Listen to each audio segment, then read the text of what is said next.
Assalamualaikum warahmatullahi wabarakatuh. Kali ini saya akan menjelaskan tentang perbedaan antara reliabilitas alfa dan reliabilitas omega.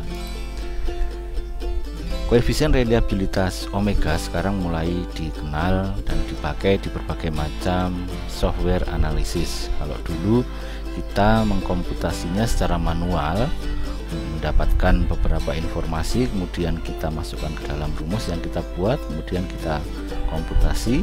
Sekarang beberapa software sudah menggunakan koefisien ini dalam pelaporannya. Contohnya Jamovi, di sini kita lihat di sini koefisien alfa dilaporkan 0,912 dan koefisien omega juga dilaporkan 0,920. Mari kita bahas apa perbedaan antara keduanya. Teman-teman bisa membaca tulisan ini untuk mempelajari lebih lanjut mengenai koefisien omega McDonald. Apa perbedaan antara kedua koefisien tersebut? Ini adalah rumus dari koefisien alfa. Kita lihat di sini ada beberapa komponen. Komponen yang pertama adalah K. K itu adalah jumlah belahan atau jumlah butir. Jadi semakin banyak jumlah belahan atau jumlah butir, K-nya akan semakin meningkat. Kemudian ada varians di level butir atau level belahan dan varians di level total. Jadi semua butir dijumlahkan, kemudian akan didapatkan variansnya atau varian skor total. Kita lihat di sini, ketika ini konstan, kita tulis konstan, semuanya tidak berubah di sini. Yang berubah adalah K-nya. Misalkan 8 dan 10, kita akan mendapatkan bahwa reliabilitas itu akan tinggi ketika K-nya sama dengan 10 atau K-nya sama dengan 15 dan seterusnya. Sehingga dapat dikatakan semakin banyak jumlah butir atau semakin banyak jumlah belahan akan meningkatkan reliabilitas dari perspektif formula alfa. Berikut ini karakteristik koefisien alfa. Yang pertama, koefisien alfa dikembangkan dengan menggunakan asumsi tau ekuivalen. Tau ekuivalen disimbolkan dengan seperti ini ya. Kalau ini adalah sama, kalau ini adalah mendekati. Kita tahu asumsi-asumsi dalam teori klasik ada asumsi tes paralel dan asumsi tau ekuivalen, dan asumsi yang lebih loose ada lagi, yaitu namanya asumsi congenerik. Kita tahu dalam kondisi paralel sebuah butir harus memiliki rata-rata yang sama. Misalkan ini butir 1 harus sama dengan butir yang kedua. Ini asumsi paralel. Namun asumsi tau ekuivalen lebih loose lagi. Jadi ini butir 1, ini mendekati min butir 2. Sebagai contoh, hal ini dapat tercapai, tau ekuivalensi ini atau paralel ini, ketika kalimat yang diukur atau konten butirnya adalah memiliki kemiripan. Jadi misalkan di sini saya cakep gitu ya. Misalkan range-nya antara 1 sampai 5, kemudian saya ganteng, tuh misalkan range-nya 1 sampai 5 juga. Ini butir pertama, ini butir yang kedua. Nah,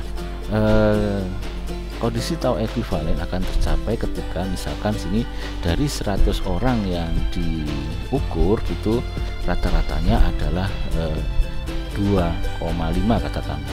Kemudian karena ini memiliki kemiripan, gitu bisa ditebak kira-kira akan mendekati 2,5. Nah, ini adalah kondisi yang memenuhi tau ekuivalen. Namun jika butir yang lain, katakanlah butir A3, saya luar biasa gantengnya gitu, sehingga akan menurunkan jumlah orang yang menyetujui kalimat ini, sehingga bisa jadi jika ditentangkan 1 sampai 5 akan mendekati misalkan 1,5. Kita lihat di sini antara butir 1 2,5, butir 2 2,6 dan butir 3 1,5. Kita lihat di sini bahwa ini sudah tidak memenuhi asumsi tau ekuivalen karena ada satu butir yang tidak setara lagi dengan butir yang lainnya, seperti itu. Nah, alfa sangat cocok dan bisa mengestimasi lebih akurat ketika sebuah alat ukur memiliki asumsi ini, kondisi tau ekuivalen. Karakteristik yang kedua adalah korelasi antar butir yang semakin tinggi akan meningkatkan koefisien alfa yang semakin tinggi juga.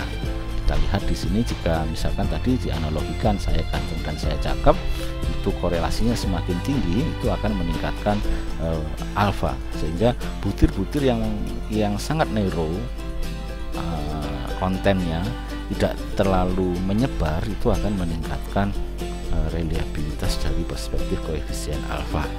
Yang selanjutnya, semakin banyak butir di dalam tes, alfa akan semakin tinggi, tadi sudah dijelaskan. Kemudian menekankan pada konsep konsistensi internal.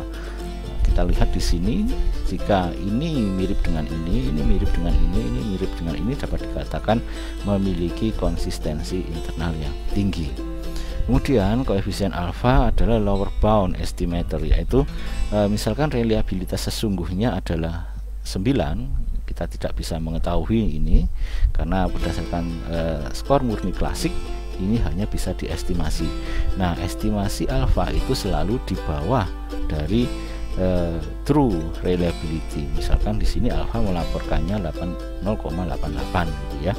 Sehingga dapat dikatakan ketika alfanya untuk 0,88, reliabilitas true-nya sebenarnya di atas dari yang dilaporkan oleh alfa. Selanjutnya, alfa kurang sensitif terhadap unidimensionalitas. Ada konsep yang berbeda antara konsistensi dan dimensionalitas. Silahkan dilihat pada channel ini perbedaan antara keduanya. Selanjutnya, reliabilitas omega, kita lihat hanya satu komponen saja yang dipakai untuk mengestimasi reliabilitas koefisien omega. Kita lihat di sini hanya faktor loading. Ini di sini faktor loading. Kita lihat di sini, ini sebenarnya adalah error, di mana faktor loading ditambah error itu akan mendapatkan varians dari informasi di butir.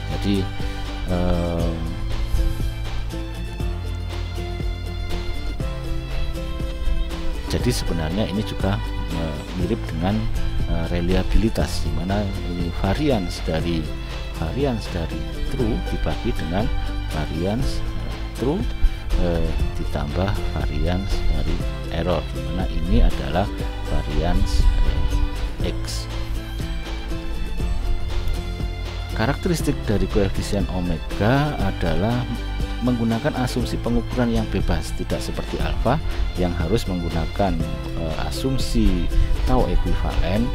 Koefisien omega menggunakan pengukuran yang bebas, yaitu asumsi yang kongenerik, misalnya di mana min butir 1 misalkan lebih tinggi daripada min butir yang 2 dan lebih tinggi daripada butir yang 3, tidak masalah untuk menggunakan koefisien ini.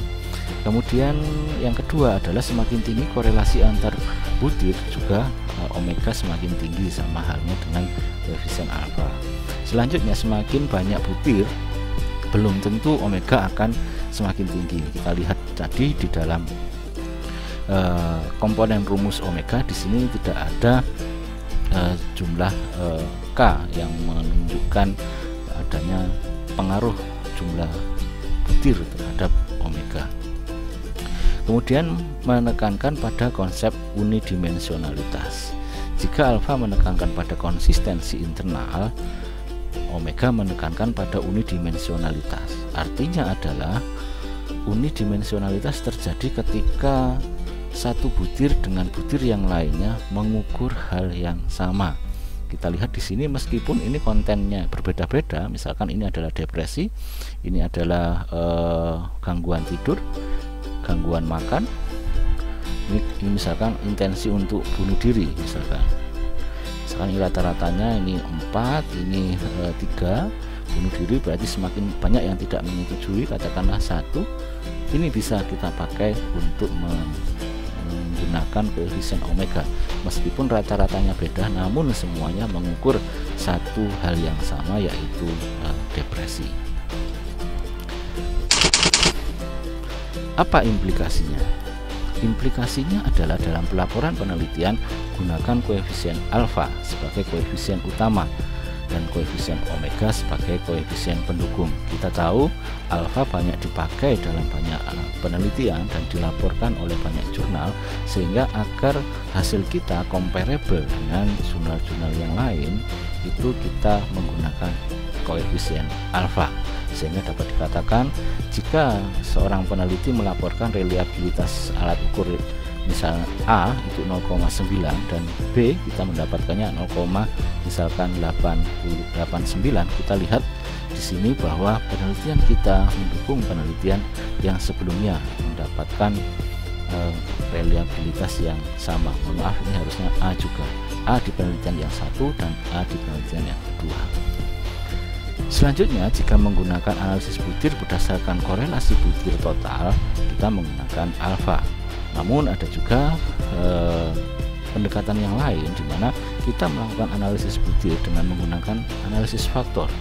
Jika demikian, maka gunakan koefisien omega untuk melaporkannya. Kemudian sebelum melakukan pengujian validitas konstruk dalam confirmatory factor analysis atau exploratory factor analysis, atau yang disebut juga validitas struktural melalui analisis faktor, koefisien omega akan membantu kita untuk memberikan informasi model apa yang tepat. Jika omeganya sangat tinggi, misalkan 0,9, dan kita akan membuat model multidimensi, maka akan muncul beberapa Haywood case.